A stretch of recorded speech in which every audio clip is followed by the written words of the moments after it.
এই মানুষটি ছিলেন পৃথিবীর সবচেয়ে শক্তিশালী পুরুষ, 8 বার মিস্টার অলিম্পিয়া, যার শরীর ছিল যেন এক জীবন্ত দানবের মতো। তার ওজন তুলতেন 800 পাউন্ড, হাঁটতেন যেন একটা মেশিন। কিন্তু আজ চিকিৎসার উপর নির্ভরশীল, এক পা আরেক পা ফেলতে পারেন না সঠিকভাবে, হুইল চেয়ারে বসে থাকতে হয় দিনের বেশিরভাগ সময়। সে কি শুধুই অতিরিক্ত ট্রেনিংয়ের ফল, নাকি এর পেছনে আছে আরও ভয়ঙ্কর সত্য? চলুন জানি রনি কোলম্যানের উত্থান, সাফল্য আর এক হৃদয় বিদারক পতনের গল্প। রনি ডিন কোলম্যান জন্মগ্রহণ করেন 13 মে 1964 সালে লুইজিয়ানা, ইউএসএতে। দারিদ্র্য ছিল তার জীবনের প্রথম বন্ধু। তিনি ছোটবেলা থেকেই ছিলেন শান্ত ও নম্র স্বভাবের।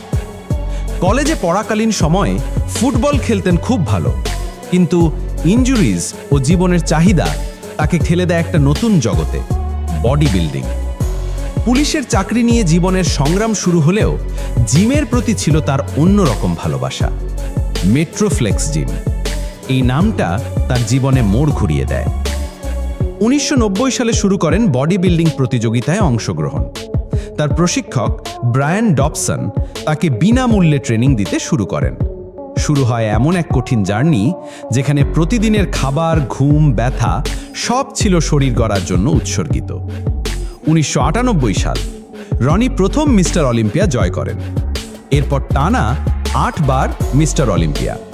সারা পৃথিবী হতবাক, একজন পুলিশ অফিসার কিভাবে পৃথিবীর সবচেয়ে বড় বডি বিল্ডার হয়ে গেলেন।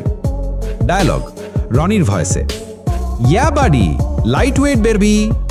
এই কথাগুলো শুধু শব্দ নয়, আজ একটা কালচার। রনি ছিলেন পাওয়ার লিফটিং এবং বডি বিল্ডিংয়ের সংমিশ্রণ। অন্য বডি বিল্ডার যখন 3-4 প্লেট দিয়ে স্কোয়াট করতেন, রনি করতেন 8 plate, 800 pound deadlift, 200 KG squat. এই ছিল তার প্রতিদিনের রুটিন। কিন্তু এখানেই শুরু হয় ধ্বংসের বীজ। শরীর শুরু করে ভেতর থেকে ভেঙে পড়তে। ডিসহার্নিয়েশন, স্নায়ুর সমস্যা, পিঠে ব্যথা, এগুলো ছিল তার শরীরের প্রতিদিনের সঙ্গী। রনি কেবল ব্যথা নিয়ে জিমে যেতেন না, ব্যথার মাঝেও এক্সট্রিম লিফটিং চালিয়ে যেতেন। তিনি কখনো বিশ্রাম নেননি, কারণ তার মনে ছিল pain is temporary, glory is forever. 2007 সালে প্রথম শুরু হয় তার সার্জারির জার্নি। তারপর একটা করে অপারেশন, তারপর আরেকটা, মোট 13টি মেজর সার্জারি, যার মধ্যে রয়েছে spine surgery, hip replacement, screw বসানো। একটা সময় এসে হাঁটা চলার ক্ষমতাও হারিয়ে ফেলেন। ডাক্তারের বক্তব্য ছিল, Ronnie, you may never walk properly again. Ronnie কখনো হার মানেননি, এমনকি হুইল চেয়ারে বসেও শরীর হয়তো ভেঙে গেছে, কিন্তু মন ভাঙেনি। তিনি প্রতিদিন জিমে যান, যেভাবে পারেন। তার ভক্তদের বলে, নেভার গিভ আপ। তার পরিবার, স্ত্রী, সন্তান তার জীবনের সবচেয়ে বড় সাপোর্ট। একটা সময় তিনি বলতে বাধ্য হন, if I had a chance to live again, I would do the same thing, no regrets. Ronnie কোলম্যানের জীবন একটা উদাহরণ। অত্যন্ত পরিশ্রমী এক মানুষ কিভাবে বিশ্বের সর্বোচ্চ চূড়ায় উঠতে পারেন, আবার সেই উচ্চতাই কখনো তাকে নিচে ফেলে দেয়।